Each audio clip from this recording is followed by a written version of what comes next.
Sempre Mulher está de volta nesse último programa do ano. A gente agradece o seu carinho durante todo o ano de 2011, a sua participação com a gente aqui no Sempre Mulher, através da internet, pelo telefone, sempre com muito carinho, se dirigindo a gente, criticando, sugerindo, dando aí sugestões diversas para que o Sempre Mulher fique cada vez mais interessante, cada vez melhor, porque é feito com muito carinho para você que está aí em casa. Nesse programa de hoje, então, nós estamos falando sobre final de ano. 2011 terminou, fazer um balanço geral aí como foi esse ano para você e falando também sobre previsões, estabelecendo metas, projetos, planos diferentes para 2012.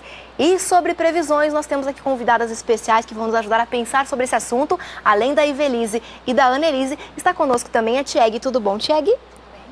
Tudo bem? Que bom que você aceitou o convite para participar com a gente do programa.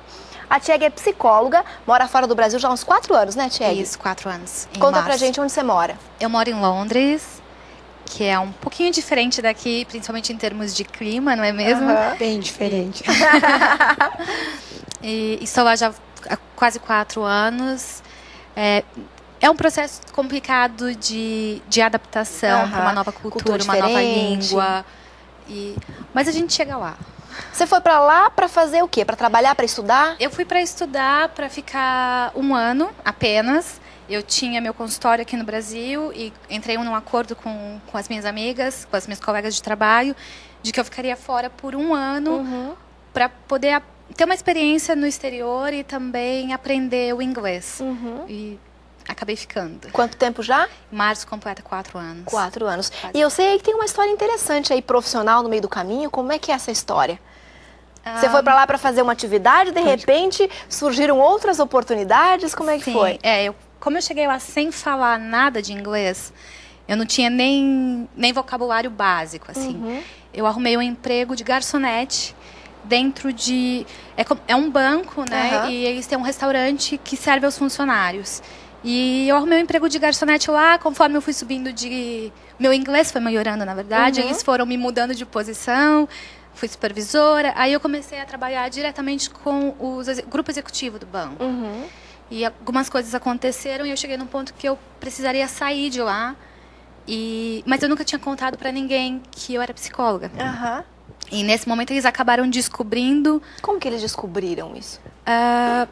Porque eu fui pedir demissão. Pediu para sair?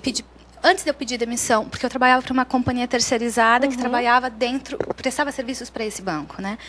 E eu servia o presidente do banco, na verdade, era meu principal foco de trabalho naquele momento, era como se eu fosse uma garçonete mais específica dele.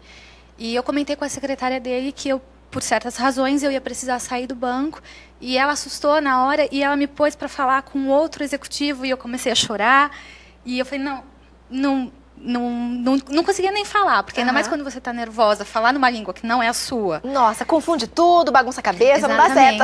Exatamente. E aí ele começou a me fazer milhões de perguntas e me perguntou da minha experiência no Brasil, o que eu fazia aqui. Aí, de repente, ele começou a me fazer umas perguntas que eu não... Falei assim, nossa, mas como é que você está me perguntando isso? E aí eu descobri que ele era doutor em psicologia. Olha só. E aí ele me perguntou qual era o meu desejo, né? O que eu queria fazer, se eu queria... E eu ainda estava saindo para trabalhar para um concorrente deles. Se eu queria ir para o concorrente, e eu falei, se dependesse do meu coração, eu ficava ali. Mas a minha razão me dizia que eu precisava sair. E aí me pediu um tempo, e eu achei que... Resolvi seguir um pouquinho mais o meu coração também. E eles me ofereceram uma oportunidade para trabalhar com o grupo de... veio o nome em inglês. Recursos humanos. Desculpa, recursos humanos. E aí agora faz 1 ano e meio que eu faço parte do time de recursos humanos da empresa. Olha só. Você, quando foi para Londres, você tinha feito um plano. Um planejamento. Sim. Seu projeto de vida era um. Sim. De repente, algumas coisas aconteceram, alguém mexeu em algo, né? Alguém trabalhou, alguém de cima, alguém muito superior a nós, que tem um poder muito maior do que o nosso e uma visão muito mais ampla do que a nossa, né? Alguém como Deus. De repente, ele mexeu as coisas e você mudou totalmente de função e foi para a sua área. Exatamente. Como é que você vê essa atuação de Deus na sua vida? Eu acho que a gente fala que a gente recebe gotas de bênçãos. Eu acho que eu recebi um jarro, uma chuva, uma tempestade de bênçãos, assim. E E estava conversando com as meninas outro dia, né? E de uns tempos para cá, eu tenho pedido para Deus nas minhas orações que eu pare de sonhar. Chega de sonhar. Os meus sonhos têm que ser sonhados por Ele, né? E acho que a partir do momento que eu comecei a fazer isso, abrir mão das minhas metas. Eu não sei por quanto tempo. Todo mundo me pergunta: você tem vontade de voltar? Eu falo: tenho, mas eu não sei quais são os planos de Deus para mim. Tudo mudou tanto. Quando saí, eu falei para os meus pacientes que em um ano eu voltaria. Alguns tiveram um processo de alta, outros eu acabei indicando para outros profissionais. Mas o meu plano era voltar. E as coisas aconteceram de um jeito e eu não sei quais são os planos de Deus. Você falou um negócio que eu achei interessante, mas é muito difícil, Anne. Eu quero parar de sonhar, deixar Deus sonhar por mim. Anne, isso é difícil a gente fazer. Muito. Porque a gente pensa o tempo todo, sonha o tempo todo, a gente faz planos o tempo todo, para coisas grandes e coisas pequenas. E o ideal, acho que como a Edna falou no bloco anterior, é que é ponto para você, como ela disse, quando o seu sonho é o mesmo que o de Deus, né? Isso é legal. A gente fica alinhado, fala: poxa vida, eu finalmente entendi o que Deus tem para minha vida, o que Ele quer para mim. Mas isso é no passo a passo, é no dia a dia, realmente. Na convivência com Deus, né? Na convivência e relacionamento com Ele. Mas tem algumas pessoas que ou não acreditam nessa convivência com Deus, ou não desenvolvem esse relacionamento com Deus e querem tentar prever situações, querem tentar entender o futuro. E para entender o futuro, para prever acontecimentos, ao invés de buscar a palavra de Deus, ao invés de buscar a Bíblia Sagrada, ao invés de conversar com Deus para que Ele revele para você o que Ele pretende para a sua vida, essas pessoas vão atrás de outros profissionais que de repente falam que conseguem prever o futuro. O Sempre Mulher conversou numa entrevista exclusiva com um ex-pai de santo para saber o que são as previsões do futuro. É possível realmente prever o futuro de uma pessoa? Quando ela vai casar? Quando ela vai ser promovida? Quando ela vai mudar de cidade? O que vai acontecer no próximo ano, no próximo mês? As pessoas têm essa capacidade? Acompanhe essa reportagem. Jair Rodrigues Campos nasceu em Curitiba, no Paraná, e hoje vive no norte do Brasil. Ainda com 5 anos de idade, Jair foi iniciado na feitiçaria e magia negra. Eu via que todo mundo tinha o que queria na hora, então daí eu me entreguei de corpo e alma para aquilo de lá. Desde criança, ele se envolveu com os rituais da feitiçaria, que incluíram até mesmo mutilações no próprio corpo. Por mais de 18 anos, Jair se dedicou totalmente à magia negra. Eu não me arrependo porque na época não me arrependia de nada, eu não tinha medo de nada, não tinha coração de nada. Agora sim, eu me arrependo de tudo que eu fiz. Hoje fala com a experiência de quem já fez previsões para o futuro e sabe no que elas estão baseadas. Essas previsões aí, quando eu estava em Roraima, quando me procurava, que a gente botava carta de baralho, búzios, tarô. Então o que acontece? A gente não prevê o futuro. A gente sabe tudo o que acontece, mas é o que já aconteceu. Então, através do que já aconteceu, a gente, através de um vacilo da pessoa, a gente trilha aquele caminhado dela. Então, quando pediam para prever, a gente previa, mas era trilhando o caminho. E a pessoa acreditava, então ela ia naquilo, então acontecia. Jair conta, no entanto, que o ser humano não está sozinho nesta tarefa de enganar. Quando a gente está na magia negra, ele chega para a gente, ele fala no ouvido da gente, entendeu? Depende da entidade que você tiver. Por exemplo, na minha entidade era São José, Raimundo Zé Pilintra, né? Então a entidade conta. Ela chega para você e conta. Então, quando chegava uma pessoa para mim, ela chegava lá no portão. Quando entrava no portão, lá no portão, como tinha seu arranca-toco, de lá mesmo já vinham avisado para mim. Eu já sabia o nome da pessoa, já sabia tudo. Mas, como eu estou lhe dizendo, não sabemos o futuro. O futuro é manipulação que a gente pega o que aconteceu e joga na frente.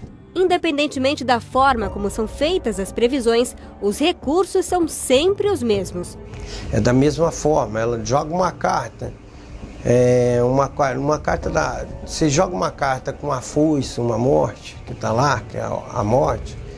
Então, como a gente já sabe do passado dela, então a gente diz assim, olha, cuidado que a morte está perto de você, ou você vai sofrer um desastre, ou você vai te acontecer alguma coisa, ou o marido vai te largar, alguma coisa a gente vai dizer para frente, mas é consequência do passado da pessoa. Então, se a gente sabe que ela estava brigada com o marido, a gente vai dizer, ó, você está brigado com o teu marido, depois você vai separar dele. Então, como eu já sei que estão brigados em casa, então você vai se separar dele. Está aqui a carta mostrando. Após a alta temporada de previsões de final de ano, ele conta que há um período em que os locais de feitiçaria param os seus trabalhos.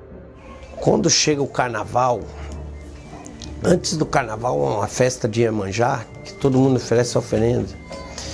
E quando chega próximo ao carnaval, que nem nós vamos chegar agora em dezembro, então do dia 3 em diante, há uma festa que eles chamam uma festa de descarrego de todos os filhos de santo. Então o terreiro vai se fechar e vai passar uma quarentena todinha de carnaval. Não funciona. Não funciona porque é a famosa festa da carne, e essa festa da carne, os anjos de Satanás, que são dizendo os nomes assim, Carru, Enxu, Mirim, Arranca-Toco, Enxu, todos esses aí, então eles estão todos soltos para fazerem o que eles bem quiserem. Você pode ver que no carnaval todo mundo se embriaga, todo mundo cai, anda pelado, anda tudo quanto é coisa, porque todos estão soltos. Então, como o carnaval acontece muita coisa, estão lá. Eles entram, eles bagunçam a tua vida, fazem a tua vida inferno. E quem está nos terreiros, eles assistem isso, como se diz, de camarote, né? Após uma vida de lutas, foi em Jesus que este homem encontrou esperança. A minha vida de aqui para frente agora é eu estar feliz com a minha família e poder ver meus filhos todos que estão em Roraima, que é a Priscila, o Vitor, a Nilce, a Patrícia e a Débora Paula. São os filhos que eu quero ver ainda, porque faz muito tempo que eu não vejo eles também. Mas a minha vida daqui para frente é só com Jesus. Pois é, a maioria das pessoas, principalmente mulheres, buscam então as famosas previsões, principalmente nessa época de final de ano, começo de ano novo, para saber como será o meu futuro. Você viu aí alguém que durante 20 anos praticou bruxarias, feitiçarias e fez muitas previsões, que você já sabe que tipo são, aí falando quem realmente faz essas previsões. A gente analisando tudo isso, Tiago, a gente fica pensando, será que depois de ouvir isso, alguém ainda pode buscar, pode procurar alguém para fazer previsão? Pode e buscam, né? Porque não senão param, não teriam né? tantas pessoas por aí oferecendo isso. É interessante esse vídeo e pensar, eu tive um paciente, enquanto eu fazia clínica aqui no Brasil, que ele era um pai de santo. E uma vez a gente teve uma discussão sobre isso.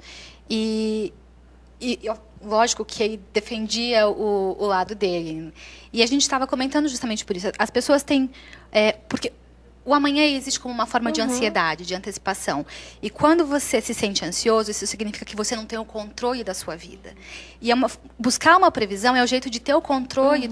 Olha só, eu sou a responsável, eu sei o que vai acontecer comigo amanhã. E aí abaixa a ansiedade, a gente consegue caminhar. Só que abaixa a ansiedade, a gente pega aquela previsão e faz toda a nossa vida em torno daquilo. E aí é claro que aquilo um dia vai acabar acontecendo. Por quê? Porque eu me direcionei para atingir aquilo que foi previsto, né, para mim, que foi revelado para mim de alguma maneira. Exatamente. Você acredita em alguém que não sabe do futuro, Ivelisse, e de repente a sua vida pode ser totalmente prejudicada por conta disso.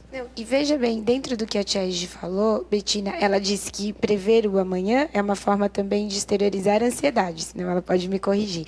quando que nós, ao falarmos em confiança em Deus, é o contrário senso de tudo isso. A tendência do ser humano é tentar ter o controle, é fazer de si mesmo Deus de sua vida, é atender os seus anseios. É difícil se relacionar com Deus, requer um treinamento, disciplina também. É um encontro pessoal, a cada dia, a cada instante. E quanto mais eu vejo, mais eu percebo que eu não sou ninguém e que eu dependo dele. Agora, quando eu vejo estas previsões, quando eu busco, na verdade, situações como essa, eu dou asas ao inimigo, realmente para trabalhar na minha vida e fazer isso acontecer.